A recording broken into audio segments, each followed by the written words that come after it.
교회 여러분, 오늘 우리가 성령 강림주일을 맞이하게 되었습니다.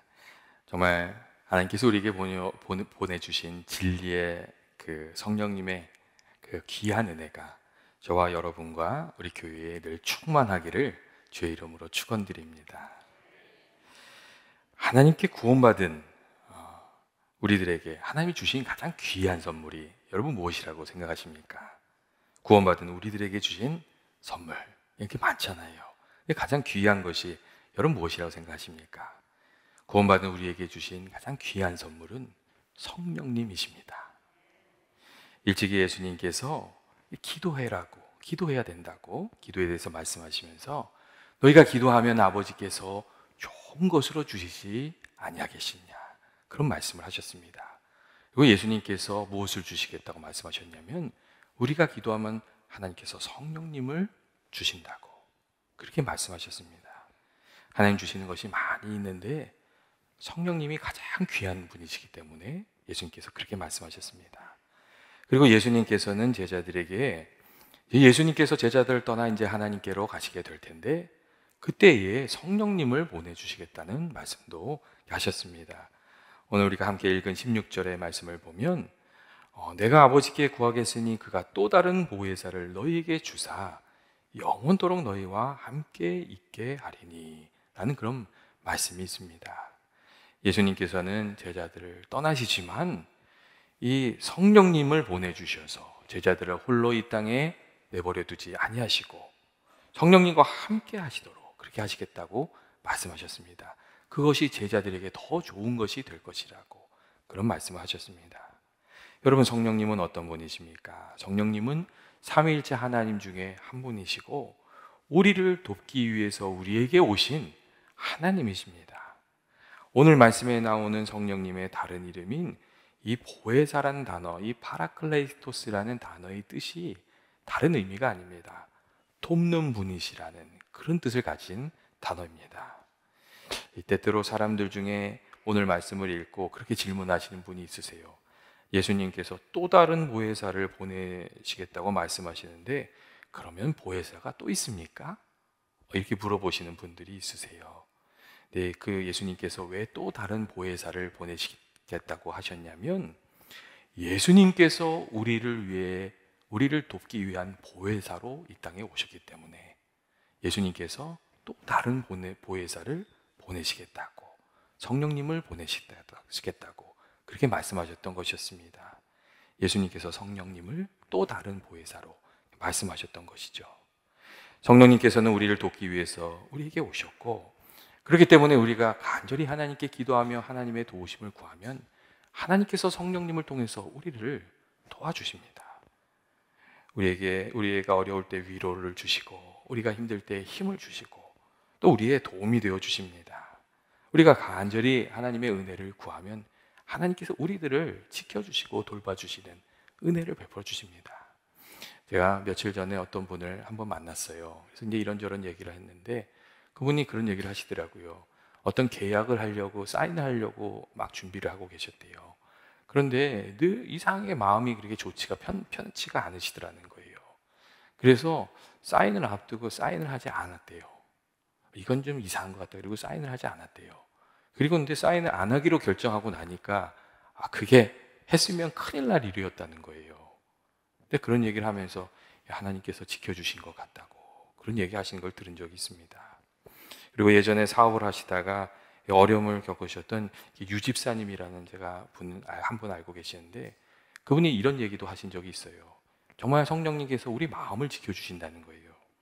그분이 이제 사업을 하시다가 잘못된 거래처를 만나게 되어서 손해를 많이 보게 되셨어요. 만날 때마다 다툼이 일어나고 또 싸움이 일어나고 이게 손해를 보고 그래서 마음이 많이 상하셨어요.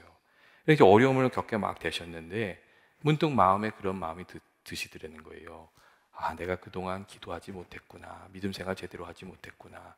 그런 마음이 들더라는 거예요. 그래서 이제 예배당에 나오셔서 막 간절히 통곡을 하면서 기도한 거죠.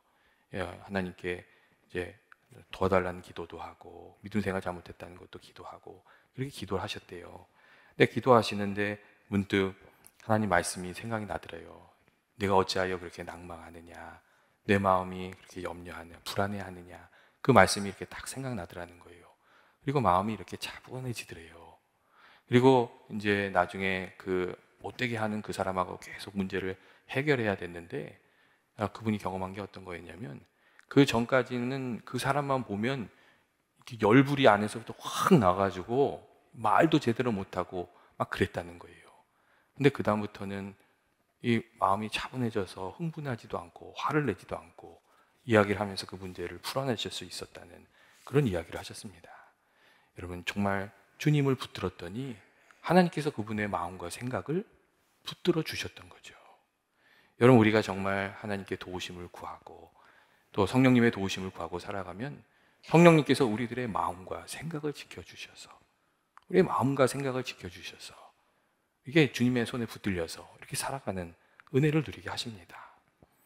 또한 성령님은 어떤 분이십니까? 성령님은 진리의 영이십니다. 오늘 말씀을 보시면 예수님께서 성령님에 대해 이야기하며 진리의 영이시라고, 성령님은 진리의 영이라고 그렇게 말씀하십니다.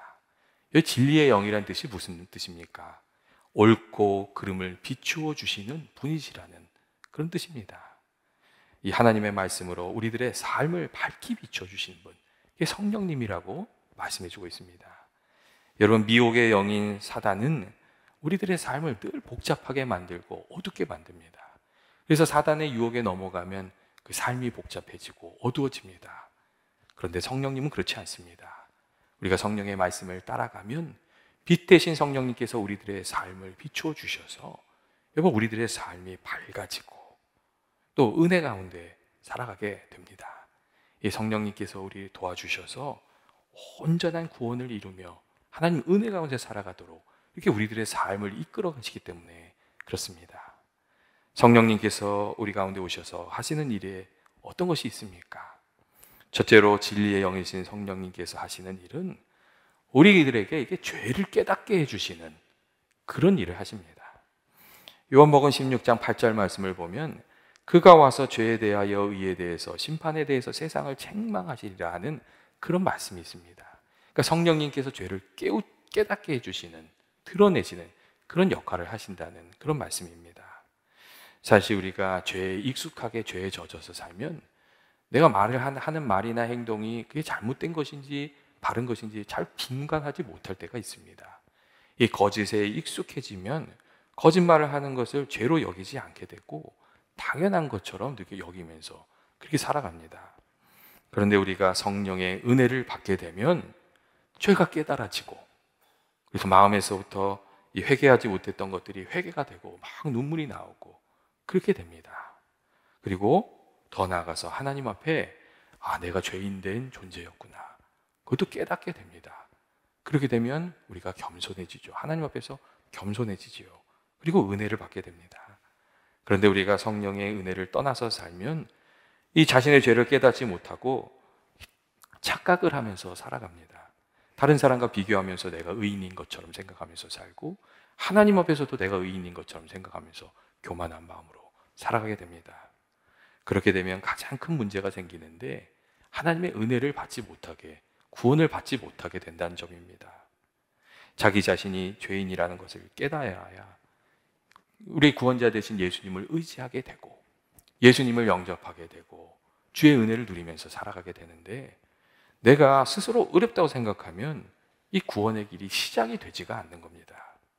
그렇기 때문에 진리의 영이신 성령님께서 우리 안에 오셔서 가장 먼저 하시는 일이 우리의 부족함을 깨닫고 죄를 깨닫고 회개하게 하시는 일, 이 성령님이 그 일을 하십니다. 성령님께서 회개하라고 하시는 일이 있으십니까? 주저하지 말고 회개함으로 주님 앞에 더 가까이 나아가는 저와 여러분 되시기를 원합니다. 둘째로 성령님께서 하시는 일은 예수님을 알게 해주시는 일입니다. 고린도전서 12장 3절 말씀을 보면 성령이 아니시고는 누구든지 예수님을 주라고 할 수 없다 하는 그런 말씀이 있습니다. 우리가 주님을 주님으로 고백하는 일에 성령님의 도우심이 있다는 말씀이에요. 우리가 죄인됨을 깨닫는 것도 중요합니다. 하지만 그것만으로는 우리 구원의 은혜를 누릴 수가 없습니다. 우리가 구원의 은혜를 날마다 누리면서 살아가려면 우리가 죄인됨을 깨닫고 또 예수님께서 우리의 구원자가 되신다는 것도 깨닫고 주님을 믿고 의지하면서 이렇게 살아야 됩니다.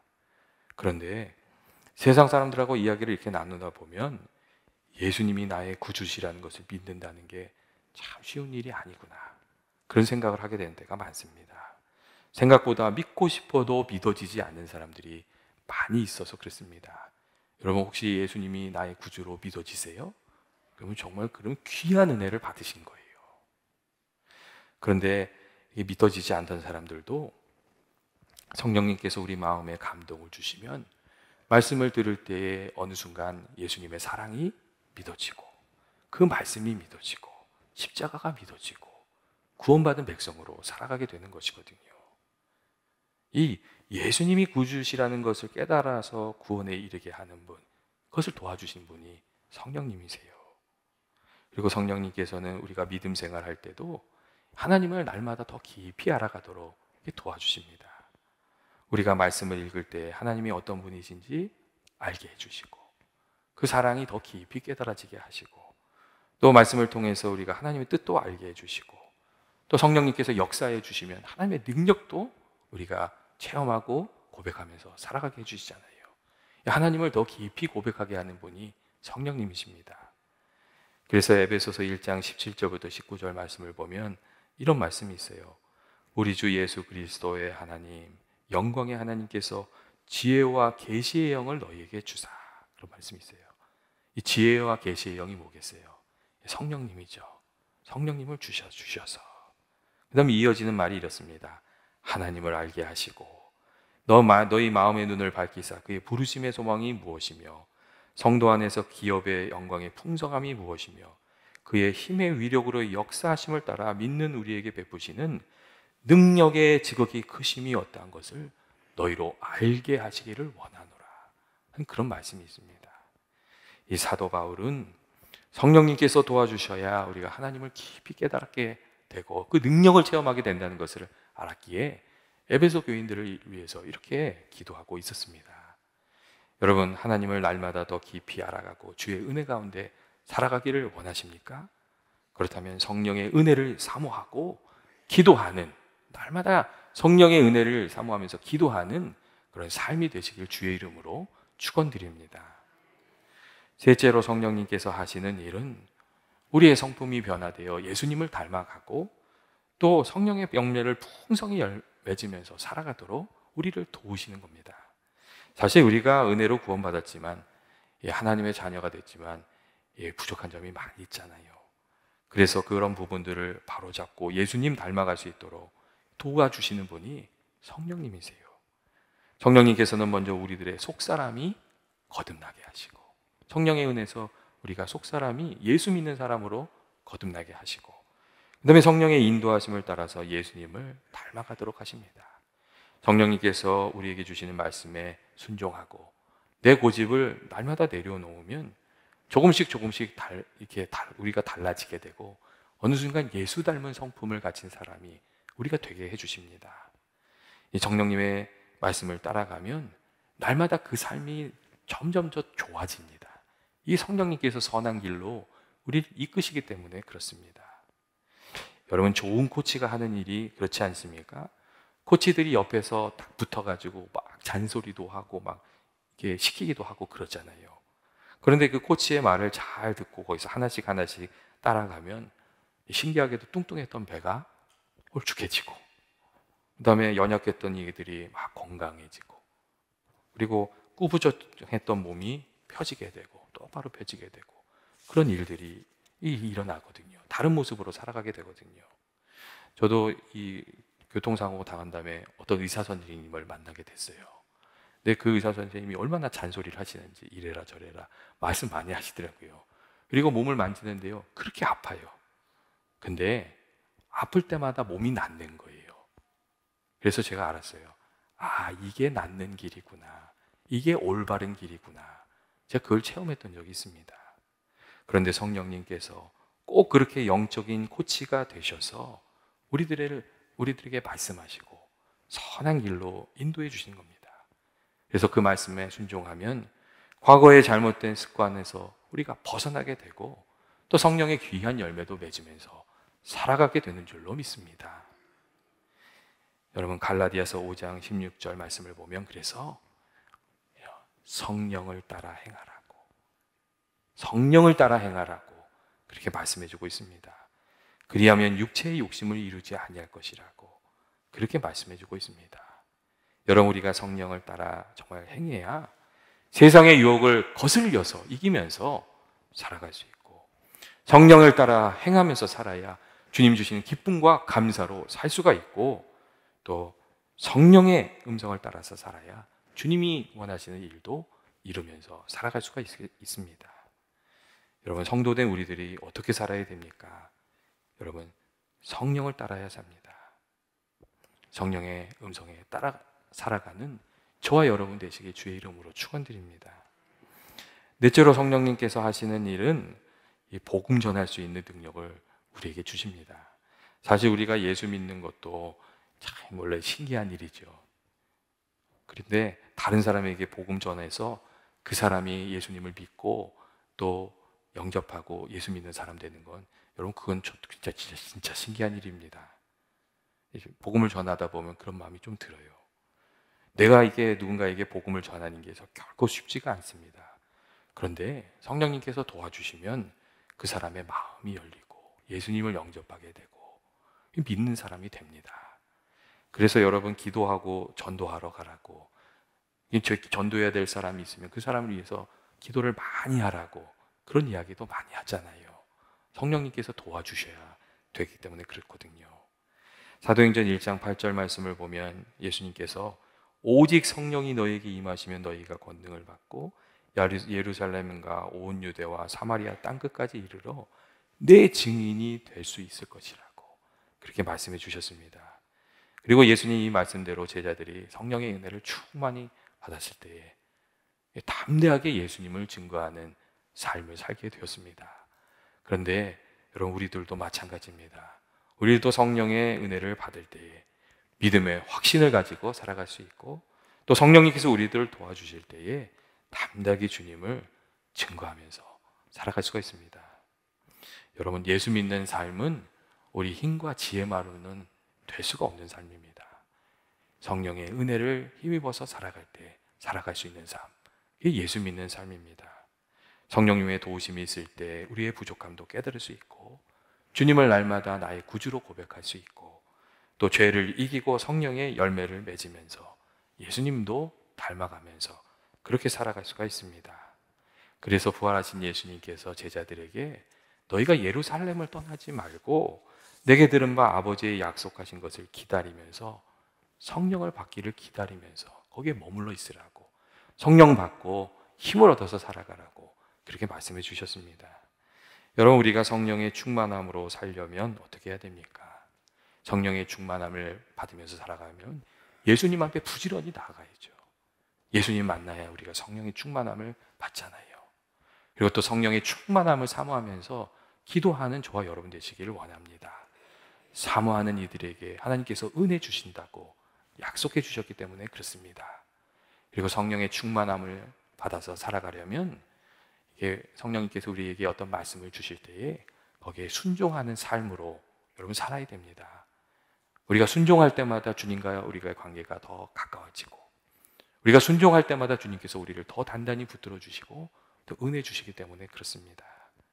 반대로 우리가 성령이 원하시는 것과 이렇게 반대로 살아가면 점점 성령의 음성도 들리지 않고 하나님으로부터 우리가 멀어지는 것을 우리가 알게 됩니다. 성경은 성령을 소멸하지 말라고 그렇게 말씀하고 있잖아요. 성령의 은혜를 사모하면서 날마다 기도하고 주님을 가까이 하는 저와 여러분 되시길 바랍니다. 예전에 제가 피클도 빛을 발할 수 있습니다 라는 글을, 그런 제목이 달린 글을 읽은 적이 있습니다. 어떤 사람이 이렇게 빛을 내는 물질에 대해서 새로운 이렇게 물질을 발견하기 위해서 여러 가지로 연구를 하고 있었대요. 그러니까 어떤 것을 사용하면 더 효과적으로 빛을 낼 수 있을까, 이제 그런 걸 연구를 한 거죠. 한데 갑자기 어느 날인가 피클을 먹고 있었는데 피클에다도 전기를 연결하면 빛이 날까? 그런 생각이 들었대요. 그래서 피클에다가 전선을 연결하고 이렇게 이제 불을 이렇게 전기를 통하게 흘려보냈다는 거예요. 그랬더니 피끌에서도 빛이 나더래요. 책을 읽을 정도의 빛은 아니었는데 이 불을 끄고 있었는데 껌껌한 방을 밝힐 수 있는 빛이 피끌에서 흘러나오더랍니다. 그런데 그 모습을 보면서 이런 생각이 들었답니다. 만일 하나님께서 피클로도 빛을 발하게 하실 수 있다면 나와 같이 부족한 일을 통해서도 하나님의 일을 하실 수 있겠구나. 성령님께서 나를 채워주시면, 나를 붙들어 주시면 나도 세상에서 빛을 내는 사람이 될 수 있겠구나. 그런 마음이 들었다고 합니다. 여러분 어떻게 생각하십니까? 세상적으로 훌륭하고 뛰어난 이들만 세상에서 빛을 내면서 살아가는 것이 아닙니다. 오히려 그들이 교만해지게 되면 더 큰 어두움이 됩니다. 반면에 부족하고 허물이 많아도 예수님을 붙들고 살고 성령의 충만함을 입어서 살아가면 주님이 주시는 능력으로 우리가 살아갈 수 있고 세상에 빛이 되는 존재로 여러분 살아갈 수가 있습니다. 사랑의 빛을 내는 존재로, 이 세상을 밝히는 존재로, 빛과 소금 같은 역할을 하는 존재로 여러분 우리가 살아갈 수가 있습니다. 성령님께서 우리 안에 계시는가? 여러분 그게 제일 중요한 문제입니다. 성령님과 인격적인 만남을 사모하면서 기도하는 저와 여러분 되시기를 원합니다. 날마다 성령님께서 우리를 붙들어 주셔서 성령 충만하여 살아갈 수 있도록 기도하고 또 성령의 음성에 순종하면서 살아가기에 성령의 열매를 많이 맺게 되는 우리 교회 그리고 저와 여러분 되시기를 주의 이름으로 축원드립니다. 같이 기도하시겠습니다. 사랑과 은혜 많으신 하나님 아버지, 저희들이 늘 예수님을 우리들의 마음에 모시고 성령 충만하여 살아가기를 원합니다. 아버지 저희 마음과 생각을 늘 지켜주시고 아버지 주님 음성 들려주실 때 그 말씀에 순종하여 성령이 원하시는 일을 이루고 또 성령 충만한 성령님께서 주시는 능력으로 살아가는 저희들이 되게 하여 주시옵소서. 예수님의 이름으로 기도합니다. 아멘.